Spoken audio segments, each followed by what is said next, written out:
Embrace the authentic, confident you so you can feel good in your skin and have deeper relationships. Inviting Shift podcast focuses on how we step through this messy journey of life confidently so we can feel good about how we show up, have more intimate relationships, and connect to purpose and meaning. Or, in short, how we manifest the lives we crave in practical, tangible ways. In today's episode, we're going to talk about one of the keys to both self-love and confidence, self-compassion. And I'm sure that you've heard of self-compassion before, probably a lot, but what does it really look like? Why is it important to successful humaning? And we're even going to discuss some simple ways you can implement more compassion in just 1 minute a day. So let's get on it. Compassion, here's the thing, you are the only one who's required to offer it to yourself. It's a practice of shifting the way we see ourselves and the reality that we're seeing. Compassion is remembering that we aren't meant to be perfect. Our journey isn't about becoming perfect. Our journey is learning to love ourselves exactly how we are. Let me repeat that. Our journey is learning to love ourselves exactly how we are. In order to do that, we have to have this self-compassion for ourselves. There are always going to be things that we could have done better or things that look like flaws to us. And there isn't anyone I know who thinks that they are 100% on it every day. We have to accept that life isn't always going to work out how we want it. And we need compassion for our humanness, for our inability to be robotic and just do the things right, for our emotional triggers and wounds that we sometimes react to in ways we don't want to, and that we're also going to have to accept that other people are not robots, and so we're going to get hurt even if we don't deserve it and the other person doesn't intend it. Life is hard. Compassion makes it easier. When we have compassion for ourselves, we stop beating ourselves up. Instead, we take the lesson and move on. We offer ourselves forgiveness for not being perfect, and we stay focused on what we do want and how we do want to show up.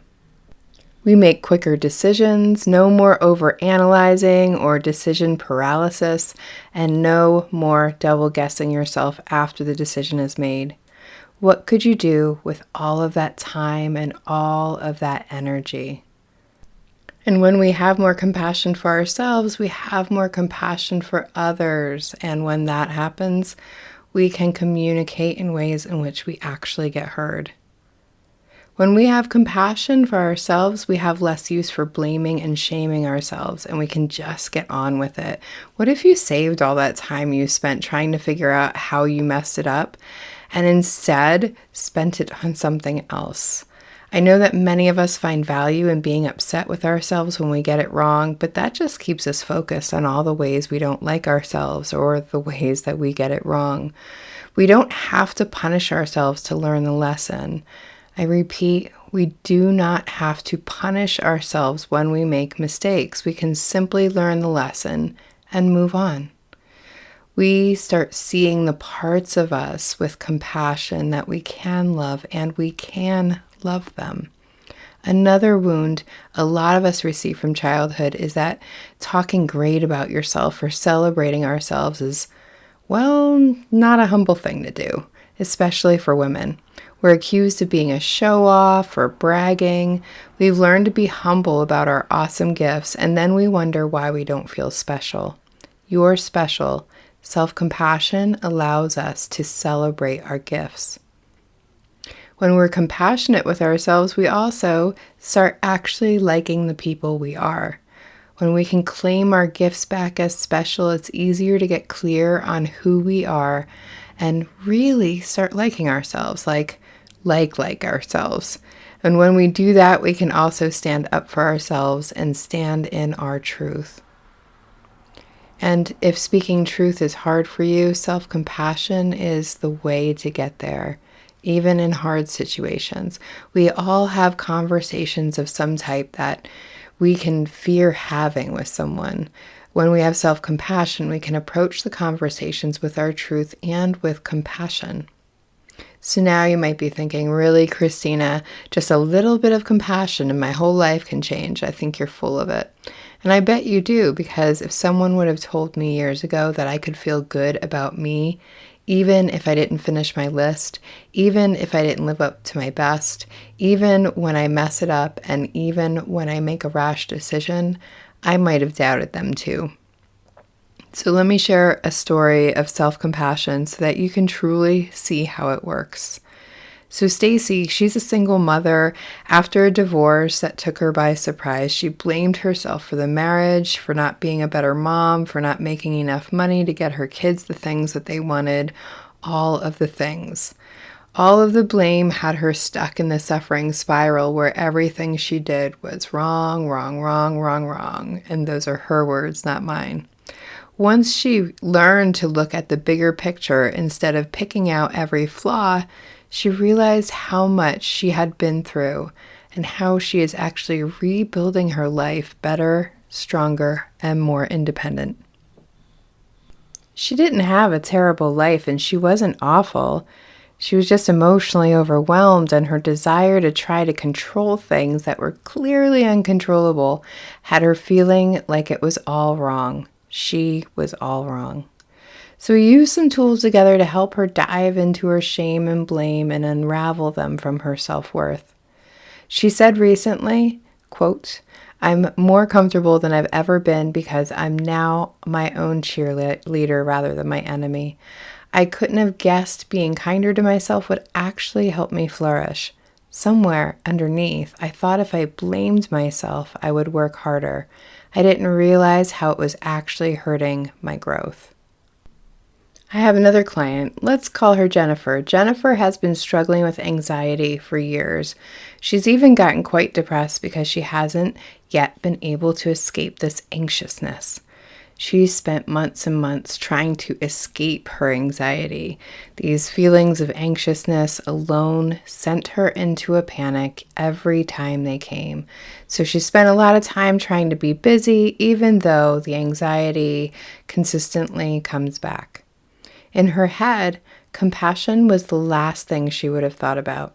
It was more of a battle between this is how I feel and it's not right, which quickly led to I am wrong. I should be grateful for my good life. I shouldn't feel this way, and yet I do every day. What Jennifer really needed was to be able to be with the anxiety with compassion. Instead of trying to escape or ignore something that was clearly there, she learned to sit with the anxiety and not the panic. She turned off the stories that it shouldn't be like this and just felt the feeling of anxiousness. She became more accepting of what was happening rather than battling for what she wanted it to look like. She started grounding into her body, and when she felt the anxiousness coming and accepted it by saying things like, "This is just how I am feeling. This feeling is not me. It's just passing through if I let it. I am not unsafe. I am uncomfortable. I can do hard things." Like magic, the anxiety has become less frequent and less intense. She started having compassion for herself rather than making herself wrong for feeling that way. When she did that, she told herself less scary stories about it, or let go of the stories altogether. It made it easier to move forward on to what she truly wanted, which was to have less anxiety. When she allowed it to be and allowed it to pass, it just shifted. It takes a bit of work, this compassion. We aren't all taught this or naturally good at it. In previous episodes, we talked about a few things that can interrupt confidence, but these things can also impact our self-compassion. And I'll refer back to episode 6. We talk about perfection. So perfection is a great episode to listen to. Perfection is the opposite of compassion. As we talked about in that episode, perfect is a moving target. We can always find more details that could be more perfect. So tune into that episode. And then there's another episode, episode 5, we talked about confidence busters, and there's comparing in there. And comparing is something that we do naturally. So don't shame yourself for it, but I want you to take a look at it. There's a phrase that many of my friends know: compare and despair. Our ego wants to know where we are on the scale, and it doesn't matter if you end up at the top or not. It doesn't feel good. The only thing we want to compare ourselves to is ourselves from the past. We are all on our own journey. No one else's journey is going to look like yours. Some people take different roads to get what they need, and we only see part of other people's lives, right? The Instagram story. So stop comparing your behind the scenes with what's on other people's Instagram story. It's not healthy or helpful. But let's go on to the part that are important, okay? I want to talk about the small shifts to increase self-compassion. There are 4 that I think are most impactful for the time, effort put in. And I'll offer some more tools as a bonus in case you are an overachiever or feeling the need. But by the end of this, you're going to have a 1-minute frame for being able to encourage more confidence in yourself each day. So let's go. The 4 shifts to more compassion. The first one is to slow the hell down and get grounded in your body. Our brains are beautiful features and they have their limits. Our brain thinks it's so important that nothing else is important. So we can get stuck in our heads in this spiral thinking. Thinking is mostly made up of stories that we tell ourselves. It's not actually a lot of fact or data compared to the nonsensical, the judgmental, the decision maker, etc. We tell so many stories of things that we don't even know that are true, but are stuck in that thought emotion feedback loop. Meaning, I think up a scary story, so I get scared. Then that feeling panics me, and I think up more stories, so I feel more scared. It gets overwhelming and we can't get out of the think loop. And there's often a part of our brain that thinks if we just stay stuck on the thought, some magical solution will come. But it doesn't. We just stay stuck in that think loop and then scare our emotions, right? So what we have to do is slow down and get back into our bodies. When we are in our bodies, we are present. We are exactly where we are instead of in those stories that probably haven't even happened yet, or from the past that you can't change now. So to get into our body, we use our senses. That is why when people have anxiety attacks, people say something like, look at 5 things, touch 4 things, hear 3 things. It's about getting into your senses. When we use our senses, we get back into our body, and that disrupts the mind's attempt to override everything else. It's why nature is helpful too. So use your fingers to touch things, use your senses curiously. What can I do right now to get into my body? And this is where rituals help me too. Rituals usually have different aspects to attract the senses. The candle is something you see, burning incense or smelling essential oils in the room, bells or chimes for your ears, and objects you can touch. Get back into your body. It's a much closer link into compassion than that judgmental mind that we have. If you don't have access to nature or where you are is in chaos and you don't want to feel into that space, we'll give you a magical place you can go to for even 30 seconds. So let's just take some breaths. You can close your eyes if you're in a safe place to do that. And just take those deep breaths and feel them coming in through your nose, because feeling into our body brings us back into our body. Feeling that air filling your lungs, coming back out. And then just for a second, visualize a magic nature space. It could be a garden, an orchard, a forest, a lake. Whatever comes up. And you can design this space any way you like. So So take a look around. What are the colors and the textures in this space of yours? Maybe add more colors and textures if you need them.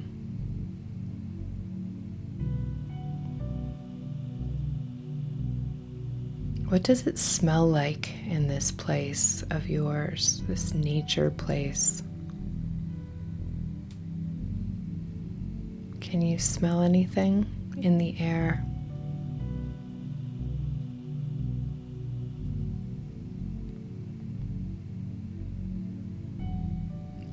Can you hear anything? What sounds would be in this space of yours, this sacred, natural space?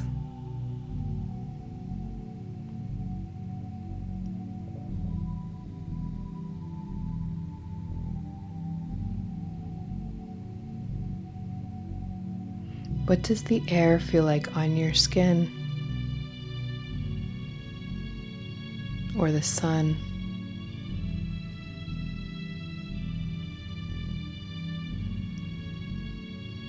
What things can you reach out and touch?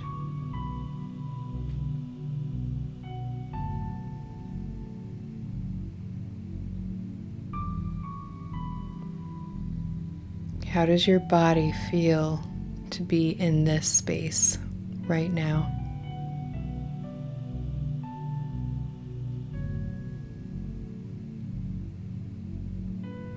And take a few more deep breaths and come back. So it's about 30 seconds of just being in any space you can design. It's one way that I actually got through a lot of physical pain in my life by visualizing, but it's also a really great way to bring ourselves back into our body and shut our judgmental minds down. I hope that helps. So, number 1 was to slow the hell down and get back in our bodies. Number 2 is to stop judging yourself on the goal and to set intentions instead. Now, you can learn more about this in episode 1, all about how we set an intention. But I want to just tell you that it's just too often that we judge ourselves on things that we don't control. We set up this outside goal, which is really beautiful. We need things to strive for. But then life happens, or the goal doesn't turn out exactly how we want it to be. There are a lot of forces we don't control, and sometimes we can do all the right things and it just isn't going to work out how we want it to. We can't judge ourselves harshly for that, or we're going to take on the responsibility of the world. And if you're listening to this, I'm guessing you aren't really in charge of the whole universe. So instead, we want to focus on intention. Intention is how we are going to show up to it. We're being intentional. We set intentions in the first episode again, so I hope you'll check it out and get the details and the download to help you. It's all in episode 1, wherever you're listening to this, you can find episode 1 again. So a short synopsis is, many of us say that we're going to be happy when we get to the goal, and I say that we decide what happiness is or what we actually want to feel if we successfully complete that goal, right? So what we want at the end, we need to put up in the front and show up with it. So if I want to feel joy, kindness, and pride at the end of this goal, I need to put joy, kindness, and pride into the steps of that goal, right? And keep that in mind in my life as I'm moving towards that goal. Again, go back to episode 1. It'll make more sense to you, and you'll get the intentions talk and a special download to walk you through it. So we're going to cover 3 and 4. The first one was to slow the hell down, get back in your body. The second one is to start setting intentions rather than judging ourselves on that goal. And we're going to talk about 3 and 4 right after this message. This podcast is supported by Christina Smith Coaching as a service to get you to have more confidence and self-love. One way we do that is by bringing what we learn into our bodies, by lighting up our senses. Some people call these types of exercises rituals. I think they're really alignments. Something we do each day to align with what we truly want rather than getting stuck in the default of trying to outrun what we don't. I bet you could use a little self-love ritual today, and there's a short quiz or survey to pick the best one for you. You can go to the link in the description to take the free quiz to get the self-love alignment that is right for you right now. You'll also get a download of 5 self-love rituals so you can switch it up and try one each day. Our little thank you for tuning into our podcast and into your own heart.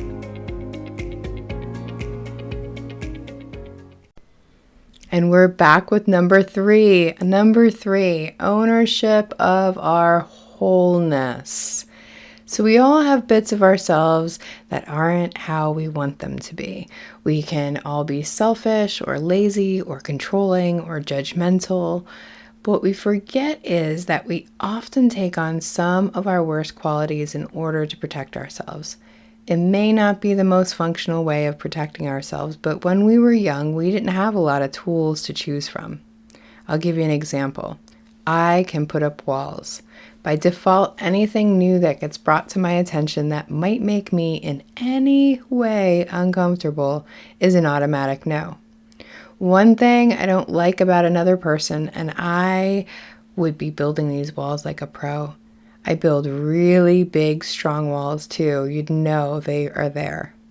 The problem was, when I got into my 30s, I started to realize the people around me were dwindling. I had walled off so much that it made it hard to connect to other people the way I really wanted to. Do I like being judgmental? Hell no. But the truth is, my childhood wasn't always safe, and building walls and being bitchy kept people away, which kept me safe. It was a gift when I was young. It was how I kept myself safe. I can both hold my gratitude for that gift and know that it is no longer serving me. That way, when it comes up and I see that inner little girl and I thank her for doing what she knew to keep me safe, I also let her know that I have better tools now, so she doesn't need to throw up walls. She's safe. I will keep her that way. I can relax the judgment and it will still come back. It's like layers of an onion. We can honor all those imperfections. We can also shift them if we want to. It won't be perfect if it's a past default. So we're going to have to need compassion in order to love ourselves, even the icky, scary parts that we don't want to show anyone. Stand up for yourself, pep talk yourself, do whatever it is that you need to do to truly embrace and own more of you. It's okay. No one expects you to be perfect, just authentic. So that was number 3, owning all of ourselves, the golden parts and the not so shiny parts. Number 4, be kind to your inner child. That little you is still there. She's in there. When you judge yourself, you are often judging that part of you that is still learning, just like we were when we were children. When you judge yourself, she hears you. And you wouldn't say some of those things to a child, would you? I mean, picture yourself as a child. Any age, doesn't matter. Innocence, sweetness, learning, curiosity. Notice what age she comes. Now use compassion to describe her.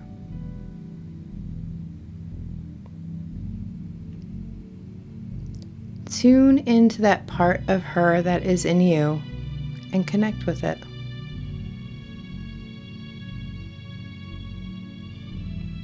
Would it be helpful to be mean or judgmental with this child? Probably not.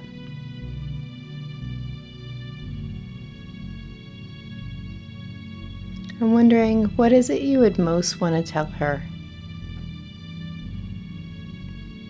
What about this little girl, when she doesn't get it right, or things don't go the way that she wants. What might you tell her about that?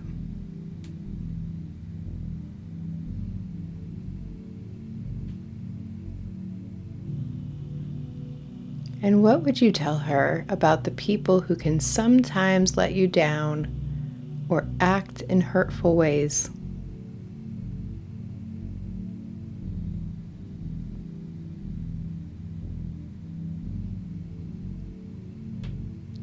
And then keep picturing her. Ask her what it is that she needs from you now. What does she most want from you?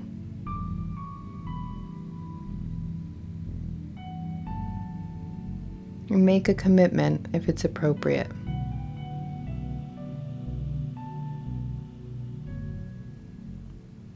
Take a breath and come back. I bet it would be hard for you to be mean to that little girl. I hope it was. When we get older, we automatically think we should know everything and that we are just going to get it right, or we've done something wrong. And that's not at all true. We are still learning about life. We always will be. That's why when the little one stays with us, and we can't shame her for not knowing everything or being able to control everything, just like we can't blame ourselves.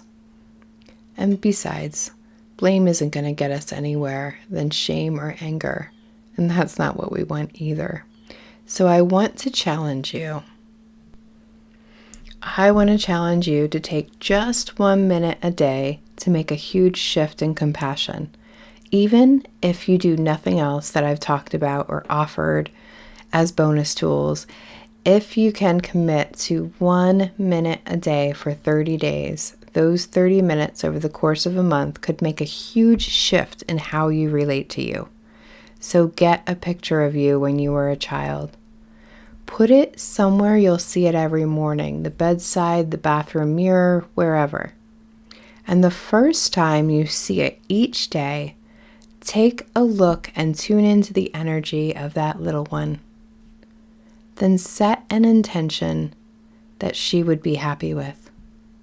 Maybe something like, today I will protect you without building walls. Today I will show you how brave we can be.